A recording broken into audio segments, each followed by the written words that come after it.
Hi. ఈరోజు fever, పైరక్సియా, temperature దాని గురించి తెలుసుకుందాం. ఫీవర్ని మనం తెలుగులో జ్వరం అంటాం. జ్వరం అనే పదం ఎలా వచ్చిందో చెప్తాను.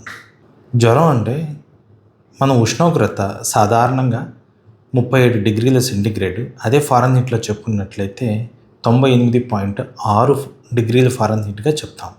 అంతకన్నా మించి కానీ ఉంటే అంటే ఒక రోజులో 98.6 డిగ్రీల ఫారెన్హీట్ కన్నా ఎక్కువ ఉంటే మనం జ్వరం అని చెప్తాం. జ్వరం వచ్చేదానికి చాలా కారణాలు ఉంటాయి. యాక్చువల్గా జ్వరం అనేది ఒక దేవుడు మనకిచ్చిన ఒక ప్రొటెక్టివ్ మెకానిజం, మనల్ని మనం కాపాడుకునేదానికి. ఎలా అంటే జ్వరం వస్తే నీరసం వస్తుంది, ఒళ్ళు నొప్పులు వస్తాయి, ఆకలి తగ్గిపోద్ది. అంటే మనకేదో జరుగుతుందని మనం జాగ్రత్త పడాలి అని అర్థం. ఈ జ్వరం అనేది బ్యాక్టీరియా వల్ల కానీ, వైరస్ వల్ల కానీ, ఫంగై వల్ల కానీ, పారాసైట్స్ వల్ల కానీ రావచ్చు. ఈ జ్వరం వచ్చినప్పుడు మన ఉష్ణోగ్రత పెరిగినప్పుడు ఏం జరుగుతుంది అంటే జ్వరానికి కారణమైన కొన్ని కెమికల్స్ ఉంటాయి. వాటిని ఇంటర్లూకిన్స్ అంటాం.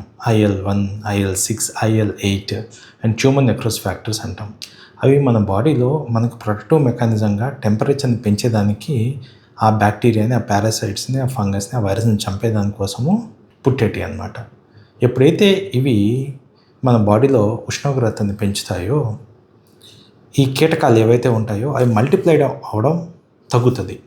అంతేకాకుండా మన బాడీలో మ్యాక్రోఫేజెస్ అని ఉంటాయి.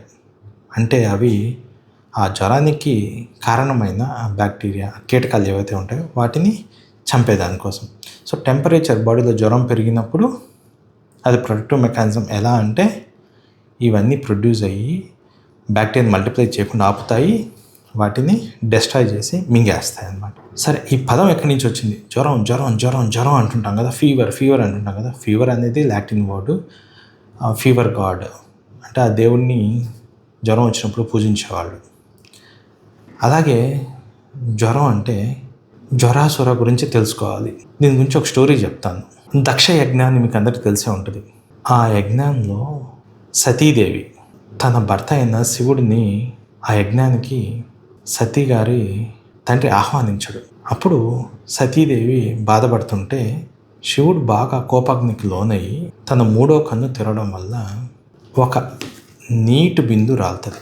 ఆ నీటి బిందు నుంచి ఆక్రోషమైన, భయంకరమైన, దకదక మంటలతో కనిపించే ఒక జంతువు లాంటి క్రియేచర్ అంటాం, అది పుడుతుంది.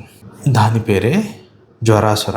ఈ జ్వరాసురుడు ఒకప్పుడు విష్ణువుకి అంటుకున్నప్పుడు, విష్ణువుకి జ్వరం వచ్చినప్పుడు కోపం తట్టుకోలేక తన సుదర్శన చక్రంతో దాన్ని 3 ముక్కలు చేస్తాడు. ఆ 3 ముక్కలు బ్రహ్మ అయ్యో ఇలా జరిగిపోయిందే, ఈ ముక్కలు అయితే జ్వరం అందరిని అంటుకుంటుందని వచ్చి కలిపే లోపల ఒక్కొక్క ముక్కకు తల చేయి వచ్చేసి కలిపేటప్పటికి 3 తలలు 3 కాళ్ళుగా ఏర్పడిపోతుంది. ఈ జ్వరాసురుడు అప్పటి నుంచి ఏ దిక్కునైనా పోవచ్చు అనమాట. అందుకే మనకు జ్వరం ఏ దిక్కునైనా రావచ్చు. బ్యాక్టీరియా కానీ, వైరస్ కానీ, పారాసైట్స్ కానీ, ఫంగై కానీ, అలా ఏర్పడిన పదమే జ్వరం. కానీ ఈ జ్వరం గురించి ఈ టాపిక్ నేను ఎందుకు ఎంచుకున్నాను అంటే, అందరికీ జ్వరం ఉంటుంది, అందరికీ తెలుసు టెంపరేచర్ పెరిగితే జ్వరం అంటారు అనేసి. ఎప్పుడు హాస్పిటల్కి రీచ్ అవ్వాలి. సరే, టెంపరేచర్ గురించి చెప్పుకున్నాం కదా. టెంపరేచర్ ఎప్పుడైతే హై గ్రేడ్, లో గ్రేడ్ అని 2గా డివైడ్ అవుతుంది.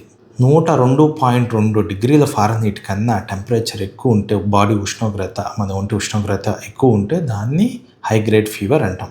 లో గ్రేడ్ ఫీవర్ అంతకన్నా తక్కువ ఉండదని అంటాం. లో గ్రేడ్ ఫీవర్ ఉన్నప్పుడు మనం ఛాన్స్ తీసుకొని 1-2 రోజుల వరకు టెంపరేచర్ని కంట్రోల్, ఉష్ణోగ్రతను కంట్రోల్ చేసేదానికోసం పారాసెటమాల్ ట్యాబ్లెట్ని వాడుకొని నిదానంగా 1-2 రోజులు చూసుకొని తగ్గకపోతే పోవచ్చు హాస్పిటల్కి.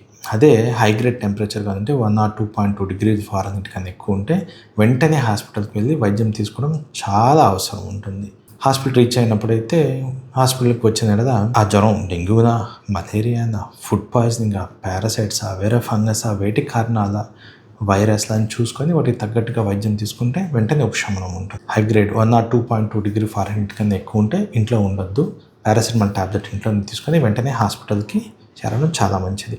జ్వరం వచ్చినప్పుడు మనం ఇంట్లో ఏం చేయాలి? పారాసెటమాల్ ట్యాబ్లెట్ తీసుకోవడమే కాకుండా టెపిడ్ స్పాంజింగ్ అంటాం. టెపిడ్ స్పాంజింగ్ అంటే టెపిడ్ వాటర్, లూక్ వామ్ వాటర్ అంటాం. అంటే గోరువెచ్చని నీళ్ళు తీసుకొని ఒళ్ళంతా తొడడము, నొదిటి మీద పెట్టడము, చంకల్లో పెట్టడము, గజ్జల పడ్డం చేసినట్లయితే మన రక్తనాళాల్లో రక్తము వేడిగా ఉంటుంది కదా జ్వరం వచ్చినప్పుడు. లూక్వామ్ అంటే గోరువెచ్చని నీళ్లు తగిలించినప్పుడు రక్తనాళాలు ఉబ్బి రక్త ప్రసరణ పెరిగి ఆ రక్తంలో ఉన్న టెంపరేచరు బయట పర్యావరణానికి వెళ్ళిపోతుంది. అంటే స్కిన్ ద్వారా, చర్మం ద్వారా ఏదైతే కాంటాక్ట్ ఉంటుందో దానికి వెళ్ళిపోతుంది, లేదా మన గాలికి ట్రాన్స్ఫర్ అయిపోతుంది అనమాట. ఎందుకు లూక్వామే వాడాలి అంటే రక్తనాళాలు ఉబ్బుతాయి కనుక, ఉబ్బడం వల్ల రక్త ప్రసరణ పెరుగుతుంది కనుక.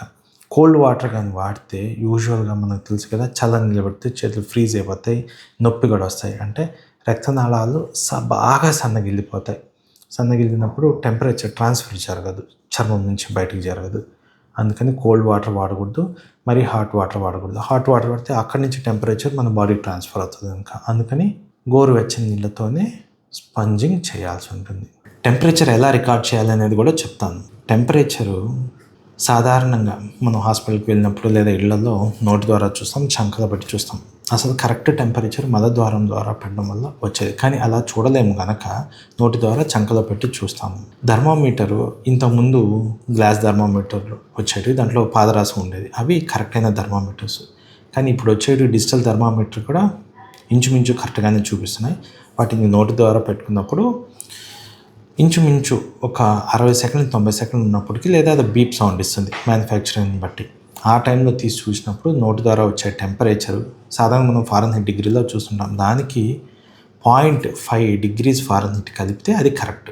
అదేవిధంగా చంకలో పెట్టి చూసిన థర్మామీటర్కి మనం వచ్చే రికార్డింగ్కి 1 డిగ్రీ ఫారెన్హీట్ కలిపితే అది మన బాడీ యొక్క కరెక్ట్ అయిన టెంపరేచర్. నేను ఈ ఒక్క సమాచారాన్ని మీకు అందజేసే దానికోసం మాత్రమే ఈ వీడియోని చేశాను. మీకు నచ్చినట్లయితే